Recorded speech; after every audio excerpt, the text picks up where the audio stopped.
Hello everyone, Jay Crawls back. The video is a follow-up to a previous video on building the perfect boss strike unit.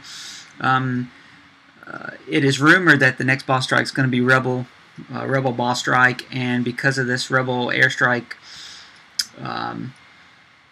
thing that came out this weekend with the 2SP, I'm pretty certain that they're gearing up, and it'll give you a good indicator of what to expect in this boss strike. Which is I think one of the harder boss strikes because of all the armored units and the armor piercing units. So you're going to have to be careful as well. You're still going to want to have strong units up front. You might want to fill in the front row with a WIMP or an ET as long as they're ranked up. I like to have ETs on the front row because mine are ranked 6 and they have pretty good health and can take pretty decent damage. At the same time, dealing, they can hit a large portion of the board and freeze mega tanks and stuff, which make it a lot easier to kill. This guy, if it's ranked up, the laser gunner will be pretty good for helping cleaning off the front row. You might want to put WIMPs on the front row. I've noticed in boss strikes that they tend to target the WIMPs first and kill those, so they don't usually last too long. So if you do put WIMPs, go ahead and use them as quickly as possible because they're going to take them out. You're going to want units that can hit planes, and you're going to want units that can do a lot of damage as well as units that can do a lot of damage to one unit at a time, such as your snipers or your trebuchets with the Raptor shot. Which is very effective. Let's see. Lightning units. I'm going to tell you one cool thing about lightning units is that lightning units can go through walls and they can also hit planes. You notice that. Let me see if the Dragoon hits planes. I'm not sure. That's the wrong guy. Okay, neither shot hits a plane. So the Lightning Dragoon has a at rank 3 you get both shots, which is a stun lock shot, which will freeze almost all the units in its first shot for 2 rounds, and then you'll get to hit it with the second round. So you can deal about 200 damage to a unit while it's stunned. Let's see if now. The Lightning Trooper does hit planes, but it only has a single shot. Let's see. So you'll want to have units that the Railgun Sniper is also a good unit to use against planes and against vehicles because it has a high crit rate and does 100% armor piercing. So it's a good unit to have on the board as well. But I want to show you why it's kind of critical to have some diversity in your units and some plane killing capabilities.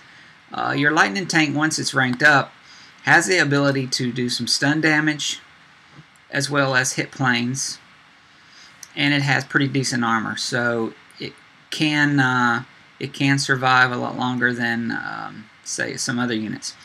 The reason I like to keep the helicopter, the UH-1B, around is because of instances like this, because I can kill a plane in pretty much one shot. That's why I love this guy.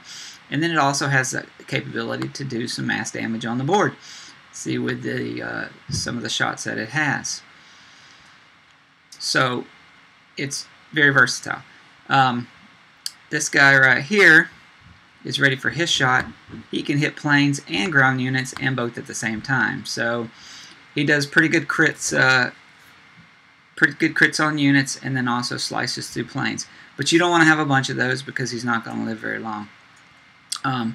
Okay, so and then you got ETs that can use freeze to freeze units to keep them from shooting, and then fire as well. And then basically your mega tanks are just really strong meat shields that can protect you.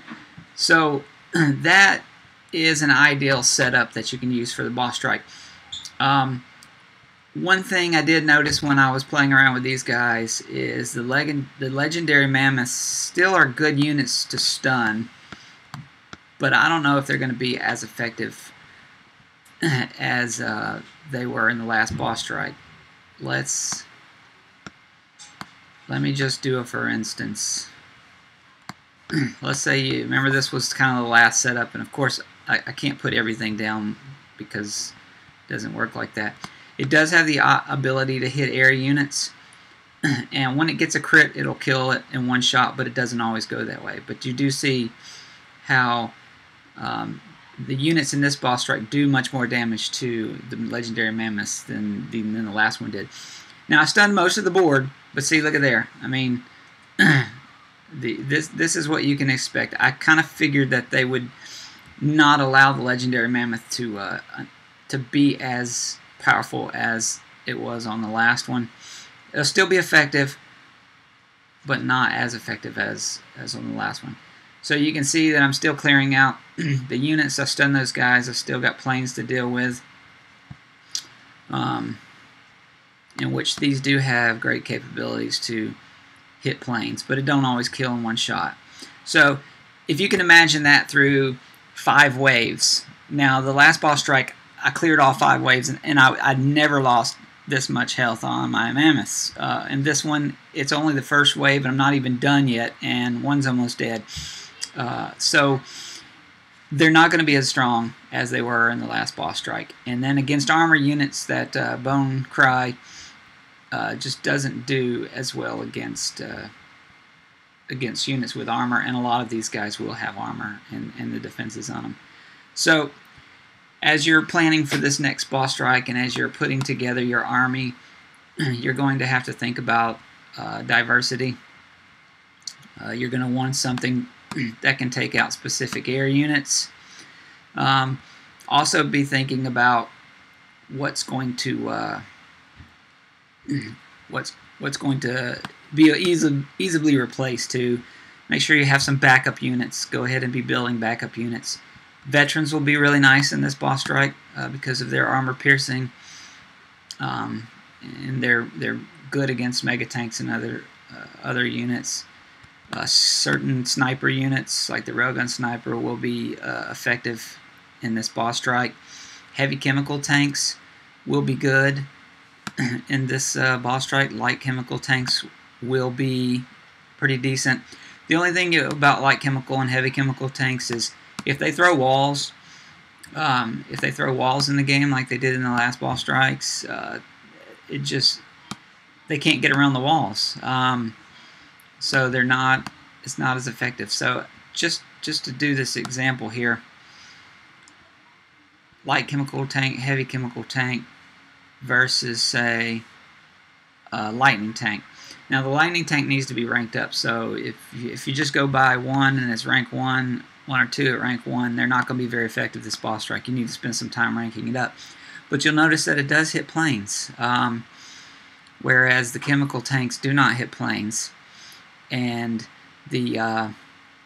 also this can go through blocking units and walls, the lightning tank, whereas the chemical tanks can't go through blocking units.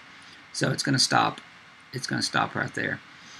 All right. Well, I guess that's about all I can think of. Just play around with your army that you have on these Rebel airstrike units. See which ones are the most successful, and then take that army and go try it in other places and see if it's pretty strong. If it's all around pretty strong, or if there's some of the units that need to be worked on. And then look at the damage at the end of the battle of all your units, kind of close to the end, and see what's taken the most damage, and then work on ranking those units up, making them stronger, or looking for an alternative unit that'll do better and finish the job quicker.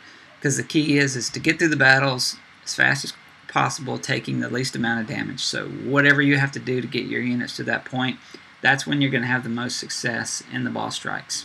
Alright guys, hope you've enjoyed this video. Subscribe to my channel, leave a comment, let me know how you guys are doing. Thanks.